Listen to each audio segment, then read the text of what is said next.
Hello my darklings, welcome back to my channel. Sorry I've been away so long, but trigger warning, this is a video about another spider.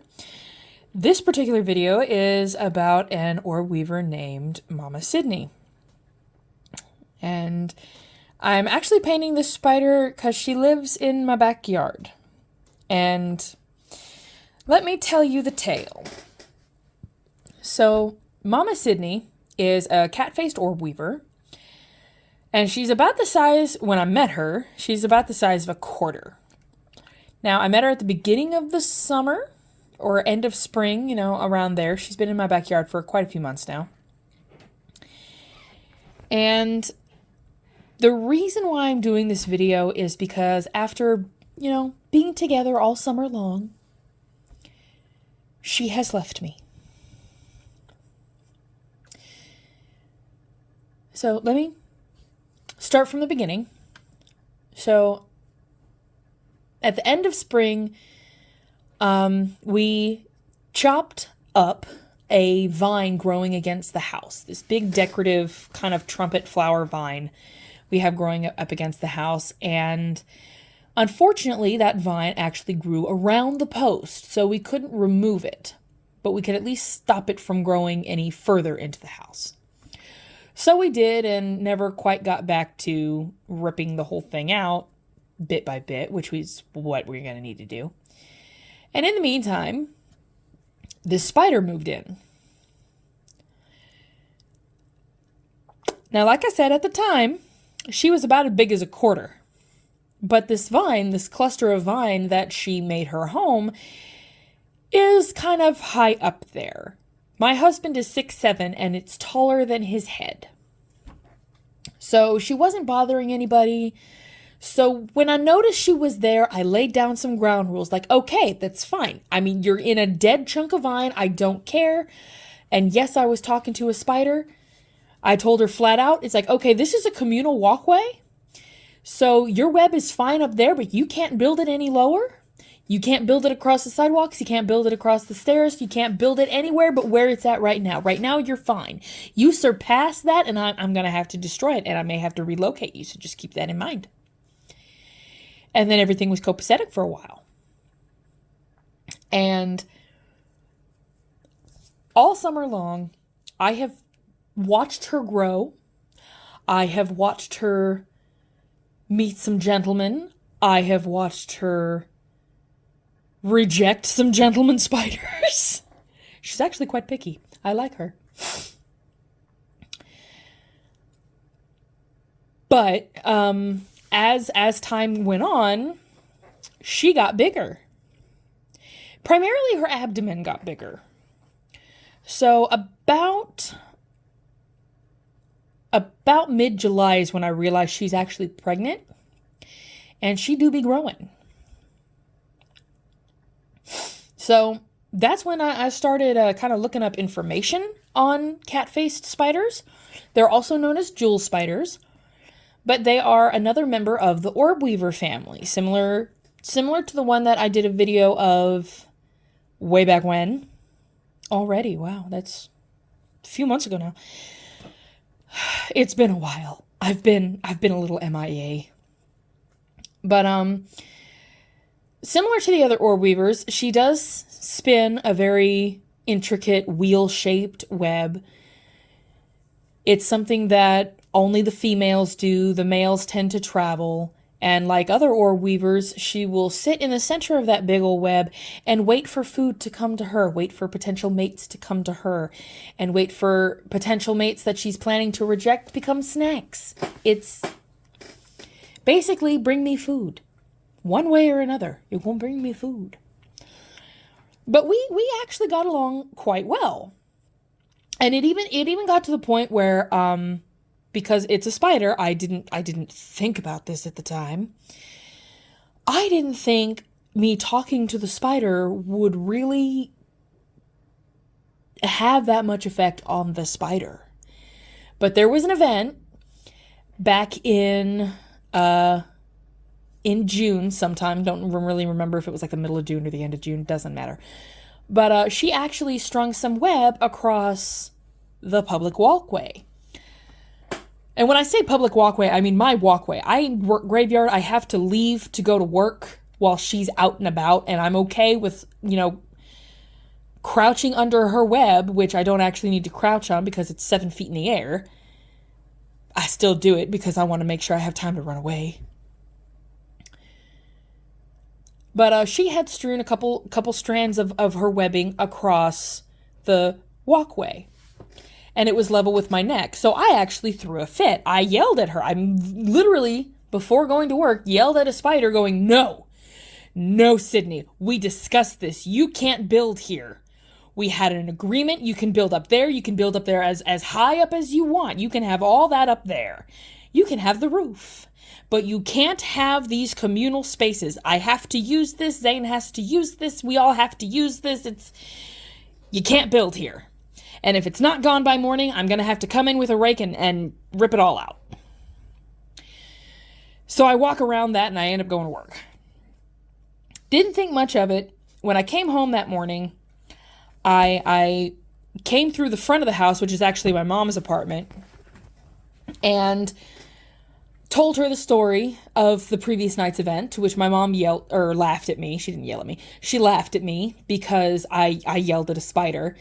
And then I went and I grabbed the rake to prepare to remove these few strands of webbing. As I go out into the backyard to remove it, and this is about 8 o'clock in the morning, it's gone. The webbing was gone. Her entire web was still there. Her big wheelie web, beautiful creation, still there.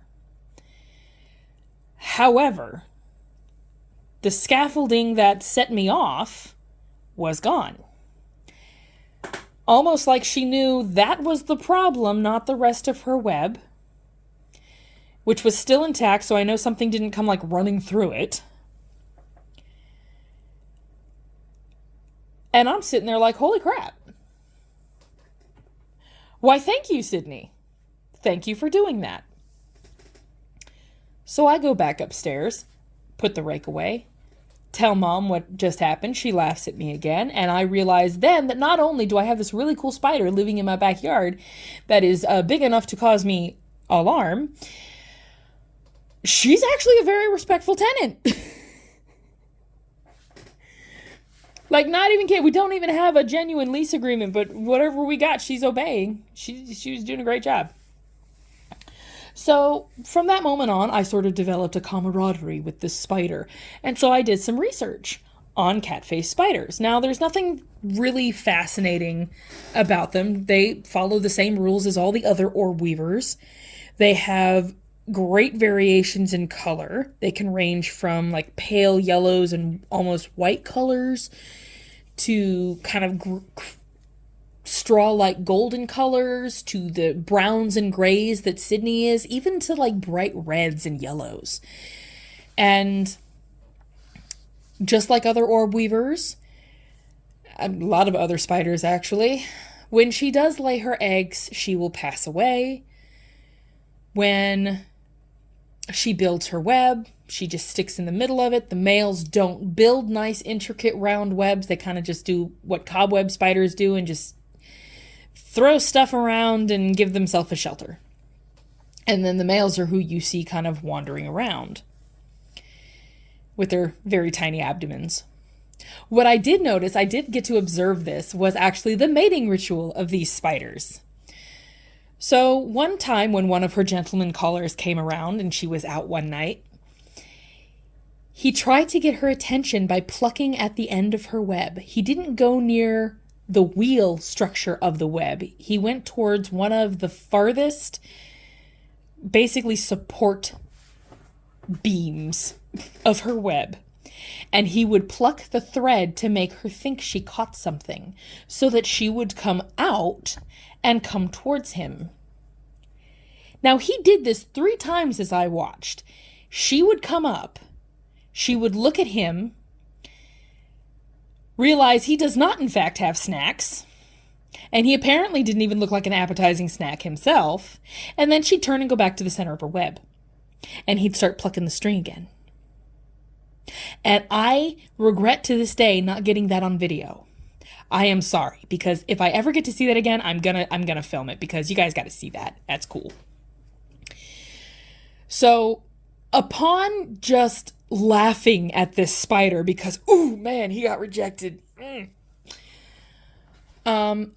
Eventually, about beginning of July, I think, I realized she was pregnant, like very pregnant. Like, oh hey, I was looking at a picture I took of her at the beginning of the summer and a picture of her I took that night, and realized there is a dramatic difference in the size of her abdomen. It is literally swelling. Like, she is as big as she's gonna get. Her head and her legs are as big and thick as they're gonna get, but that abdomen do be growing. I mean, she be thick. And you'll see at the end of this video, she's thicker than what she is in this picture that I'm painting on the rock. So, once I realized she was pregnant, first off, I was proud of her, and then I started referring to her as Momma Sydney, because she's going to be a mama. We still managed to have a very, very camaraderie-ish relationship. I would talk to her coming out of work. I would talk to her coming home. I would talk to her going to work. You know, I always check to make sure that she was still there. You know, if I saw that her web was really busted up, I'd make sure she was okay. Never getting close enough for her to be like, no. Because she do still be a big spider, and I'm pretty sure she could take me. But, you know, I actually checked out this spider quite a lot, just to make sure she's okay. And she got used to my presence, and she doesn't seem to be bothered by me. And I actually grew rather attached to this spider. I mean, it sounds weird for someone who's not really a fan of spiders. Like, I think they're fascinating, but at the same time, I think they're incredibly intimidating.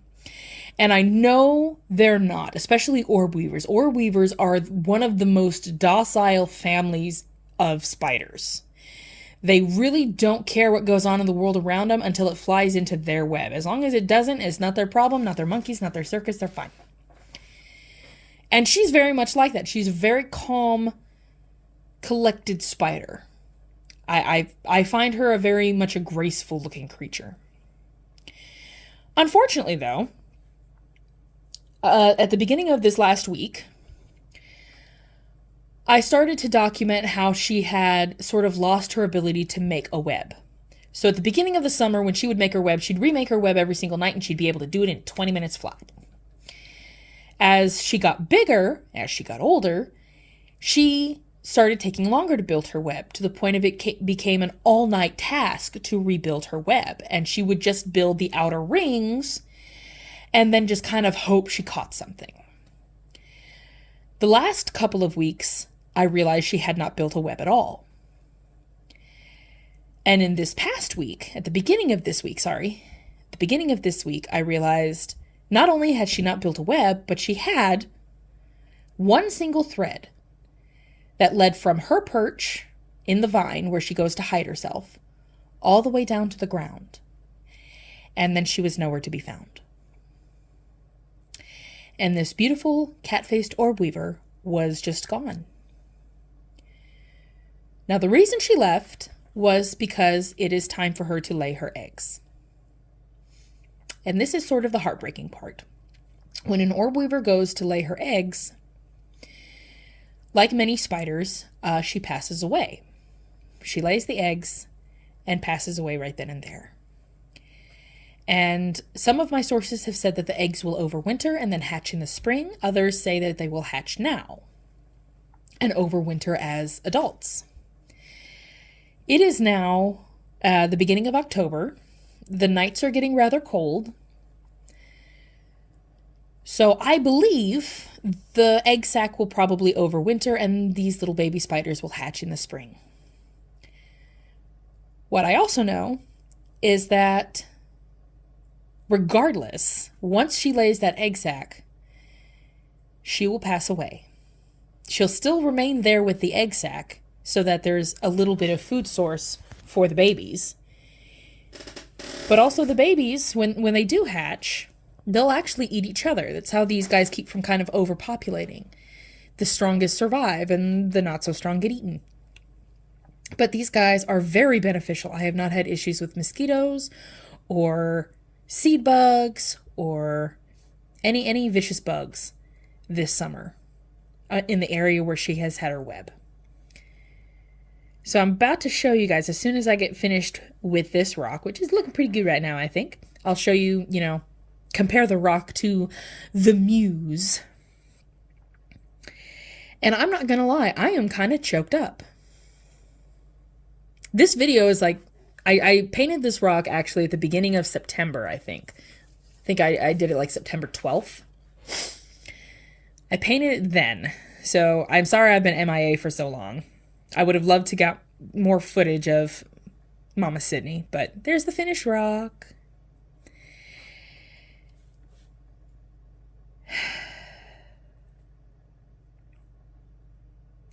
And there's Momma Sydney.